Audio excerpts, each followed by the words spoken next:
Libra, hi! Welcome to Mr. Queen PH.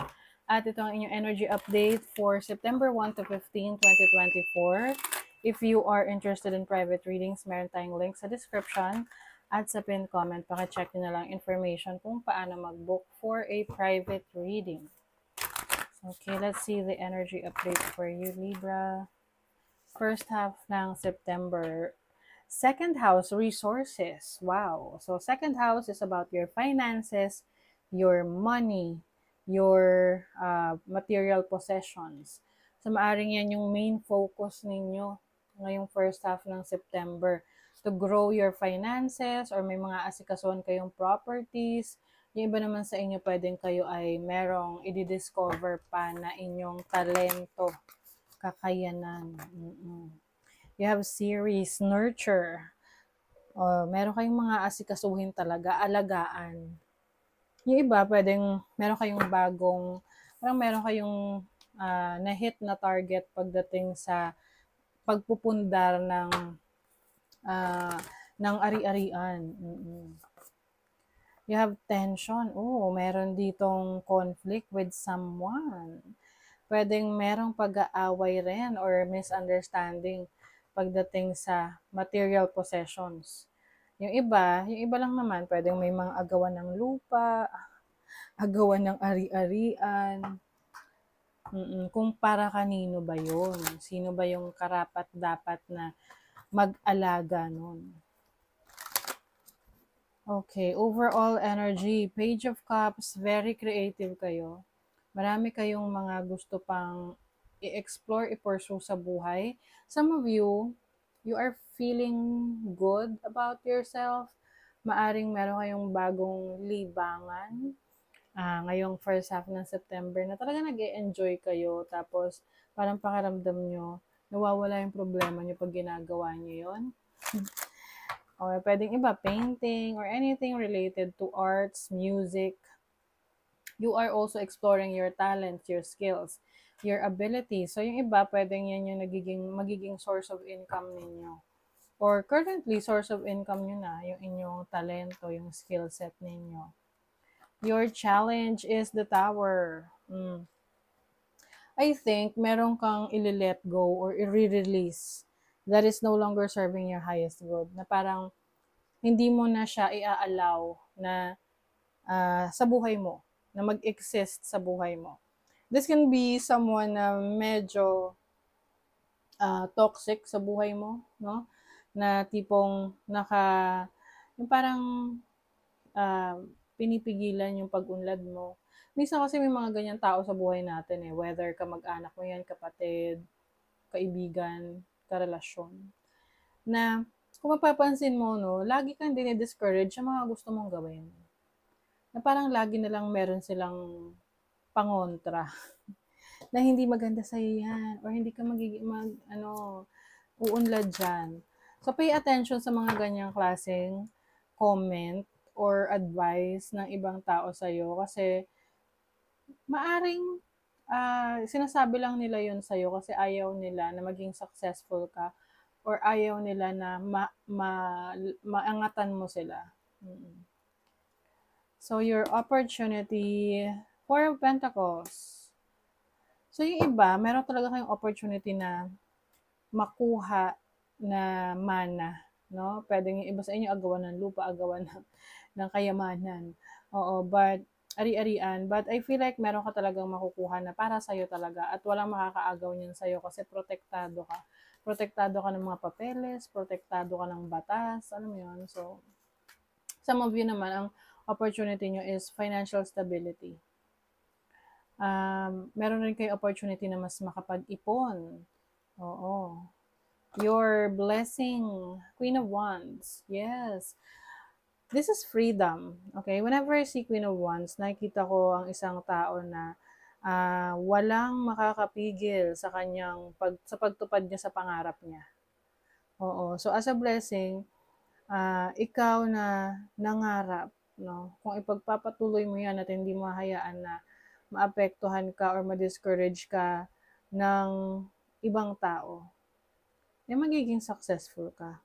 I also see you being recognized So, pwede yung iba sa inyo, ang industriya na ng career ninyo ay nasa social media, nasa public life, no? Celebrity, mainstream, someone na nakikita kayo ng maraming tao. Oo, or nakikilala kayo. Pwede rin nasa politics kayo, government, no? Pagsiservisyo publiko. And yung iba, meron kayong mga matutupad na mga goals ngayong first half ng September na parang ma-amaze yung iba kasi hindi nila akalain na magagawa mo pala. 'Di ba?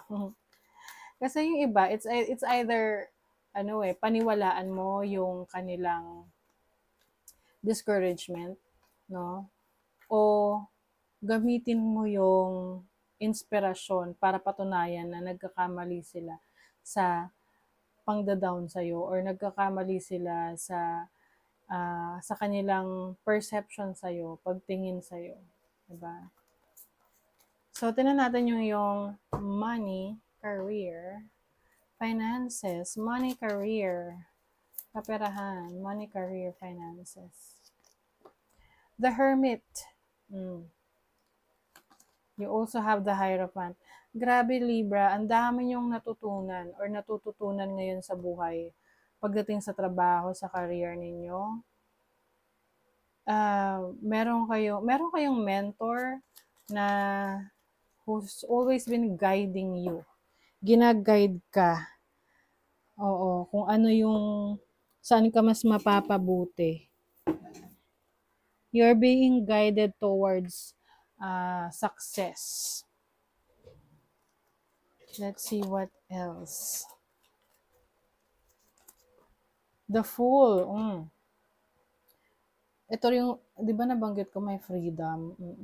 So, yung iba talaga, magte-take kayong ng risk pagdating sa trabaho, career, or business. Kasi matagal nyo na itong pinag-iisipan. Actually, puro major arcanas to, no? So, pagdating sa career, trabaho, business, finances, meron kayong major decisions or major change or shift ng energies para sa inyo. Kumbaga, yung iba sa inyo mas magiging risk taker, susubok talaga kayo ng mga bago sa buhay ninyo. Dahil marami naman kayong kaalaman na, no?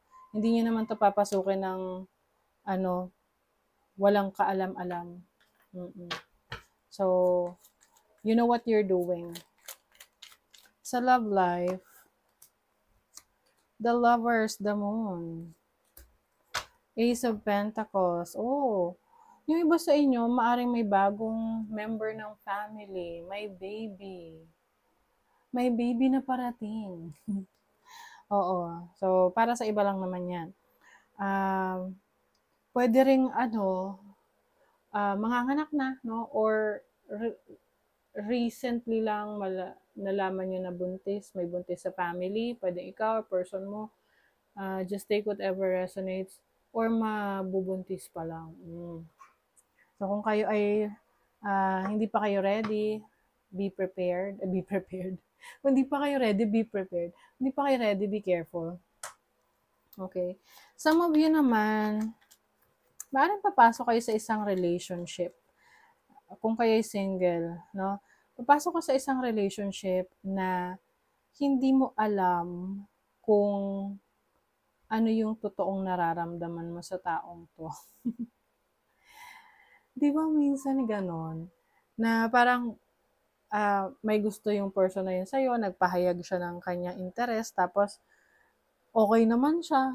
Di ba? Parang, alam mo yung hindi ka sigurado kung mahal mo ba talaga, yun ba yung magiging reason mo for getting into this relationship, or dahil gusto mo lang sumubok, gusto mo lang subukan kung ano yung feeling ng may jowa. So, yun yung iba. Sa iba lang naman. Okay? So, yan? Experience pa rin yan kahit na gusto nyo lang subukan. Meron talagang changes in your life. 2 beses lumabas yung moon. And during this time, pwedeng makaramdam kayo ng pagiging emotional. Financial pitch. Be very careful sa pag-handle ng finances ninyo, kaperahan. Baka kulangin, 'di ba? So, Stick to your budget. Chain of events that will affect your life. I think ito yung decision mo ng pagre-release ng isang bagay na hindi mo na no longer serving your highest good. Para siyang domino effect. Maraming maapektuhan. Heart, love, deep affection, and caring. So yeah, I think sa relationship ninyo, yung iba sa inyo, you are in love, you are excited to be in this relationship. But of course, kailangan may precaution, okay? You can make it through. Your higher self is always guiding you. What wisdom does your higher self have for you? Yes, you are divinely guided, Libra. Okay, may mga times man na nahihirapan kayo mag-decide, ano yung pipiliin nyo. Lagi nyong isipin na you are guided, so you have to tap into your instinct, your intuition, and ipapakita sa inyo yung way, yung daan, yung path na dapat nyong tahakin. Okay? So that is your reading, Libra. Thank you so much. Bye!